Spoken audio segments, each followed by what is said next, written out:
Assalamualaikum warahmatullahi wabarakatuh.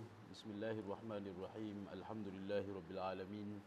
Wa bihi nasta'in ala umuri dunya waddin. Wassalatu wassalamu ala asyrafil anbiya'i wal mursalin sayyidina wa maulana Muhammad wa ala alihi wa sahbihi ajma'in. Subhanaka la ilma lana illa ma 'allamtana innaka antal alimul hakim. Rabbi shrah li sadri wa yassir li amri wahlul 'uqdatam min lisani yafqahu qawli wa ba'd. Alhamdulillah, sidang penonton yang dirahmati Allah Subhanahu wa taala. Alhamdulillah kita ni bertemu di dalam satu rancangan Permata Iman dari untuk bagi episod ataupun siri kedua untuk pada kali ini, dan bersama kita ni pada ketika ini ialah mahasiswa dari College Universiti Perguruan Ugama Seri Begawan, dan kita mengucapkan selamat datang kepada mahasiswa-mahasiswa semuanya. Dan alhamdulillah bersama kita ni ialah pemuda-pemuda dan belia-belia untuk kita ni sama-sama berbincang ataupun berdiskusi mengenai satu tajuk yang penting untuk kita ni fahami secara tuntas ataupun secara jelas mengenai iaitu tawassul. Dan alhamdulillah tawassul ni seperti mana yang bis kita tahu, mungkin bis kita ada yang mengetahui sudah macam mana apa makna tawassul ataupun yang selalu sinonim ya kita dikaitkan dengan berdoa atau memohon kepada Allah Subhanahu wa taala melalui tawassul ni. Ada yang mengetahui sudah? Ya, alhamdulillah. Di sini kita ni ada mempunyai beberapa bahan untuk kita ni bincangkan mengenai tawassul ni. Alhamdulillah, kalau kita ni lihat sebelum kita ni masuk ke lebih dalam lagi berkenaan tawassul ni, kalau kita ni lihat dia daripada segi istilah ataupun bahasanya juga. Daripada bahasa tawassul ni maksudnya qurbah, ia macam-macam makna. Qurbah ia juga membawa makna qurbah iaitu mendekatkan diri, dan ada lagi maknanya sebagai darajah ataupun kedudukan. Itu dari segi bahasa. Adapun dari segi istilah kalau kita ni melihat kamus Misbahul Munir, katanya al-wasilah adalah sesuatu yang digunakan untuk mendekatkan diri kita ni kepada Allah Subhanahu wa taala.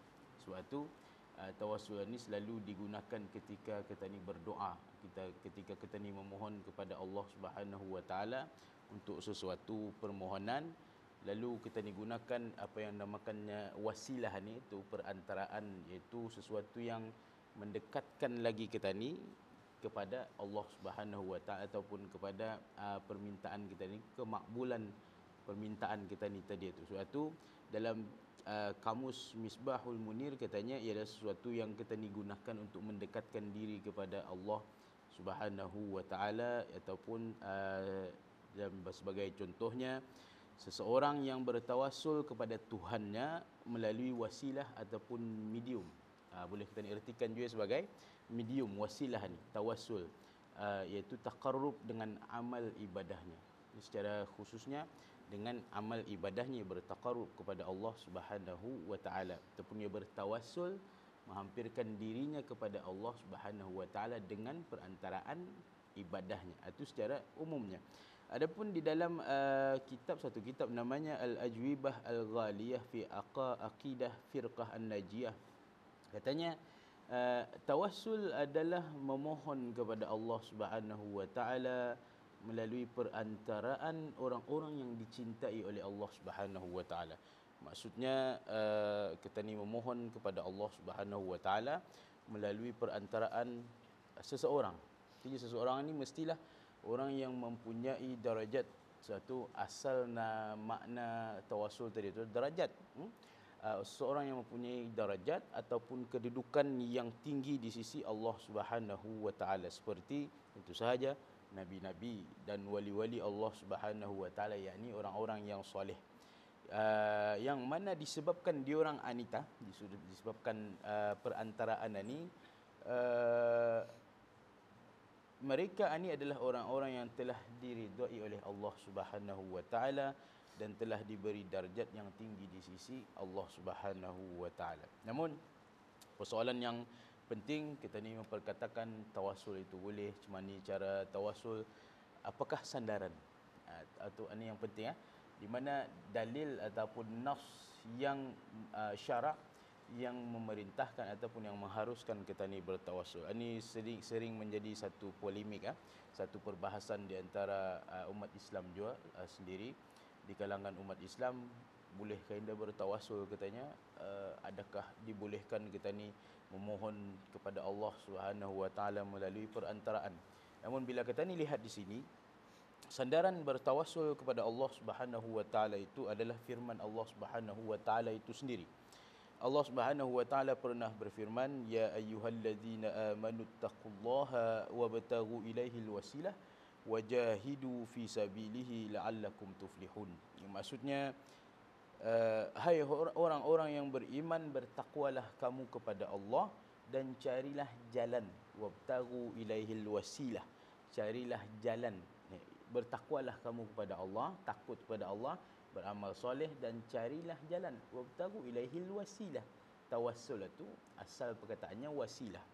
Jadi di sini dalam ayat ini, dalam surah Al-Maidah ayat ke-35, Allah Subhanahu wa taala jelas memerintahkan kita ni untuk mencari jalan ataupun perantaraan dalam rangka kita ni mendekatkan diri kepada Allah Subhanahu wa taala, supaya kita ni mendapat keberuntungan, katanya Allah Subhanahu wa taala. Artinya mengikut tafsiran Al-Imam Ibn Katsir, katanya wabtaghu ilaihil wasilah di sini ialah mendekatkan kepada Allah dengan mentaatinya dan melakukan sesuatu yang diridai oleh Allah Subhanahu wa taala. Okey, mungkin kalau ada soalan.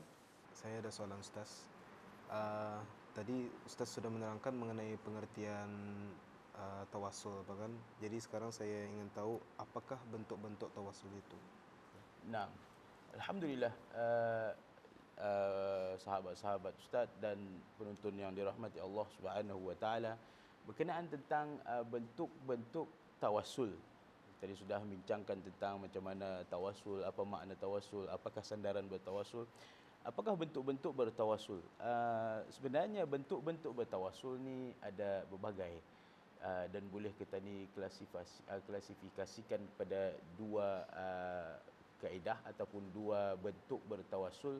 Yang pertama ialah bertawasul dengan amal yang soleh, dan ini adalah mempunyai sandaran yang kuat, iaitu daripada hadis baginda Rasulullah sallallahu alaihi wasallam sendiri, iaitu hadis yang diriwayatkan oleh Imam Bukhari dan Imam Muslim, artinya sahih. Hadis ini sahih berkenaan satu kisah yang diriwayatkan oleh daripada Rasulullah sallallahu alaihi wasallam, macam mana cerita berkenaan tentang 3 orang yang terperangkap di dalam gua. Jadi macam mana cara diorang akan keluar, lalu cara diorang ialah bertawasul. Diorang mohon doa kepada Allah Subhanahu wa taala dengan amalan masing-masing. Yang individu yang pertama, amalan baiknya kepada kedua ibu bapanya. Individu yang kedua, kerana ia pernah meninggalkan maksiat semata-mata kerana Allah Subhanahu wa taala. Dan yang ketiga, kerana ia menjaga amanah sebagai majikan kepada pekerja. Jadi diorang bertiga mohon kepada Allah Subhanahu wa taala dengan berkat, katanya.